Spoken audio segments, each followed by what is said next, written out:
আমার ভাইয়ের রক্তে রাঙানো ২১শে ফেব্রুয়ারি আমি কি ভুলিতে পারি। গানের তালে তালে শহীদ মিনারে, কেন্দ্রীয় শহীদ মিনারে শ্রদ্ধা নিবেদন করছেন সর্বস্তরের জনসাধারণ।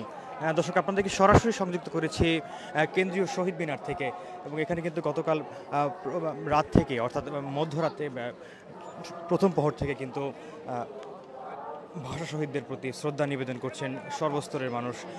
১২টা ১ মিনিটেই কিন্তু রাষ্ট্রপতি মোহাম্মদ শাহাবুদ্দিন চুপ্পু এখানে শ্রদ্ধা নিবেদন করেন, এবং এরপর আসেন অন্তর্বর্তীকালীন সরকারের প্রধান উপদেষ্টা ডক্টর মোহাম্মদ ইউনূস সহ আসলে উপদেষ্টা মণ্ডলীর সদস্যরা, এবং এরপরে ৩ বাহিনীর প্রধান। এরপর কিন্তু ১২টা ৪০ মিনিটের দিকে জনসাধারণের শ্রদ্ধা নিবেদনের জন্য উন্মুক্ত করে দেওয়া হয়, এবং তারপর থেকে এখন পর্যন্ত বেলা ১টা বাজতে চলেছে, এবং এখন পর্যন্ত কিন্তু সর্বসাধারণের এই শ্রদ্ধা নিবেদন চলছে, এবং বিভিন্ন শ্রেণী পেশার মানুষ কিন্তু এখানে আসছেন। তবে শিশু সহ বা যারা শিক্ষার্থীরা রয়েছেন এবং বিভিন্ন সামাজিক, সাংস্কৃতিক এবং রাজনৈতিক সংগঠন রয়েছে, সেই সংগঠনের নেতৃবৃন্দ কিন্তু এসে শ্রদ্ধা নিবেদন করছেন, এবং বিশেষ করে এই মুহূর্তে কিন্তু শিশুদেরকে তাদের অভিভাবকরা নিয়ে আসছেন এই শ্রদ্ধা নিবেদন করতে ভাষা শহীদদের প্রতি।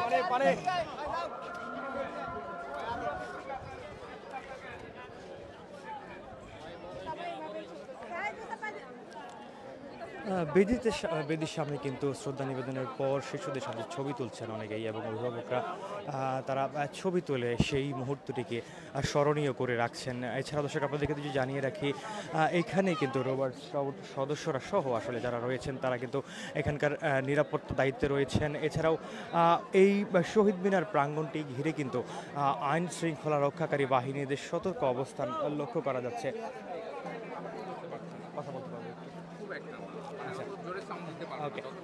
আমি কথা বলবো একজন। নাম কি?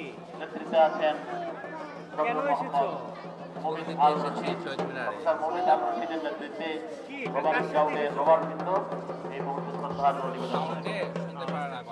আচ্ছা, একটু আপনার সাথে কথা বলি। শিশুকে নিয়ে এসেছেন, এই যে কি বলে শহীদ মিনার ২১শে ফেব্রুয়ারি এটার সাথে পরিচয় করে দেওয়ার জন্য নিয়ে আসা। ও নর্মাল সময়ই আসে, তো আজকে নিয়ে আসলাম যে আজকেও আসুক, দেখুক। জি, থ্যাংক ইউ। যেমনটি শুনছিলাম, একজন বাবা তার সন্তানকে নিয়ে এসেছেন, এবং সেজন্য এই শহীদ মিনার ২১শে ফেব্রুয়ারির সাথে পরিচিত হতে পারে, সেই অভ্যাসটা যেন তার গড়ে ওঠে, সেই বিষয়টি নিয়ে কিন্তু তিনি তার সন্তানকে নিয়ে এসেছিলেন।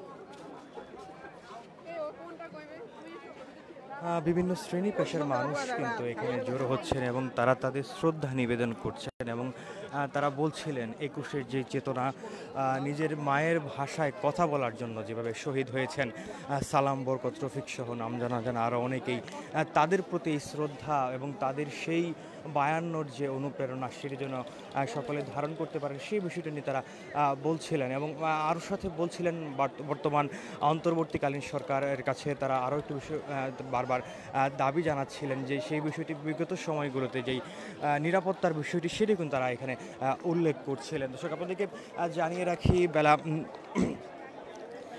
এখন পর্যন্ত কিন্তু বেলা ১টা পর্যন্ত কিন্তু এখানকার যারা কেন্দ্রীয় শহীদ মিনারে এসেছেন, এবং তারা যেমনটি বলছিলেন তারা শ্রদ্ধা নিবেদন করতে এসেছেন, এবং ভাষা শহীদদের ১৯৫২ সালে যারা ভাষা শহীদে আন্দোলনে শহীদ হয়েছিলেন, এবং সেই বাংলা ভাষায়, মাতৃভাষায় কথা বলার জন্য যেই আত্মত্যাগ তারা দিয়েছিলেন, সেই আত্মত্যাগকে শ্রদ্ধা জানানোর জন্যই তারা মূলত এসেছিলেন।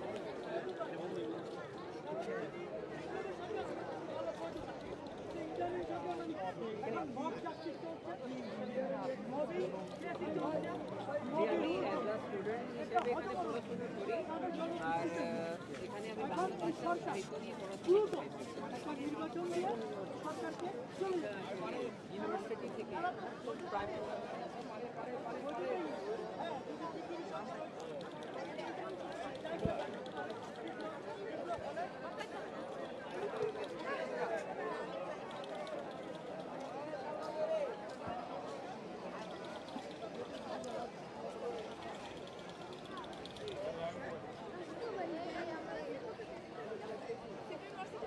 হ্যাঁ দর্শক, এই ছিল 21 ফেব্রুয়ারিতে কেন্দ্রীয় শহীদ মিনারের সর্বশেষ পরিস্থিতি।